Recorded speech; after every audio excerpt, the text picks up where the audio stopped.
Star জলসার বেশ জনপ্রিয় সিরিয়াল হয়ে উঠেছে তোমাদের রানী। ভীষণ অন্যরকম একটা কাহিনী নিয়ে তৈরি হয়েছিল এই সিরিয়াল। রানী একজন স্কুল পাস মেয়ে, যার স্বপ্ন সে একজন ডাক্তার হবে, কিন্তু তার জীবনে আসে দুর্জয়, আর একটা রাত বদলে দেয় দুর্জয় রানীর জীবন। দুর্জয়ের জীবন সঙ্গিনী হয়ে ওঠে রানী, আর তার সন্তানের মা। রানী অন্তঃসত্ত্বা হয়ে পড়ায় তার স্বপ্ন পূরণের পথে এক বিরাট চ্যালেঞ্জ এসে উপস্থিত হয়। তার কাছের মানুষরাই তাকে বাঁধতে চেষ্টা করেছিল, কিন্তু রানী তার স্বপ্ন এত সহজে ছেড়ে দেয়নি। সে নিজের দমে সবটা করার চ্যালেঞ্জ নিয়েছিল, নিজের হাতে নিজের পথে সমস্ত বাধাকে দূর করেছে। মা হওয়ার সঙ্গে সঙ্গে নিজের ডাক্তারি পড়াকে বলি দেয়নি সে। তবে দুর্জয়ের রানীকে নিয়ে সন্দেহ তাদের সংসারে ফাটল ধরিয়েছিল। দুর্জয়কে চিরতরে মুক্তি দিয়েছিল রানী।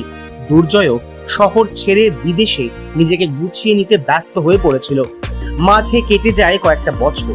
রানী তার লক্ষ্য পূরণে সফল, সে একজন ডাক্তার বর্তমানে। আর অন্যদিকে দুর্জয় দেশে ফিরে এসেছে, তবে রানীকে মন থেকে মুছে ফেলেনি সে। এমনই এক ইন্টারেস্টিং গল্পকে কেন্দ্র করে এগিয়ে চলেছে আপনাদের প্রিয় সিরিয়াল তোমাদের রানী।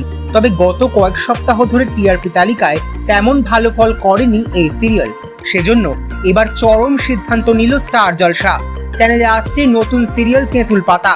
সদ্য ঘোষণা করা হয়েছে স্লট, আর তাতেই জানা গেল তোমাদের রানী স্লট অর্থাৎ সন্ধ্যা 6টায় শুরু হচ্ছে এই নতুন সিরিয়াল, অর্থাৎ শেষ হতে চলেছে তোমাদের রানী। তবে সম্ভাবনা রয়েছে তোমাদের রানী স্লট পরিবর্তনের, যদিও এখনো চ্যানেলের পক্ষ থেকে সে বিষয়ে কিচ্ছু জানানো হয়নি। তোমাদের রানী শেষ হলে কি আপনারা কষ্ট পাবেন? জানাতে ভুলবেন না কমেন্ট বক্সে।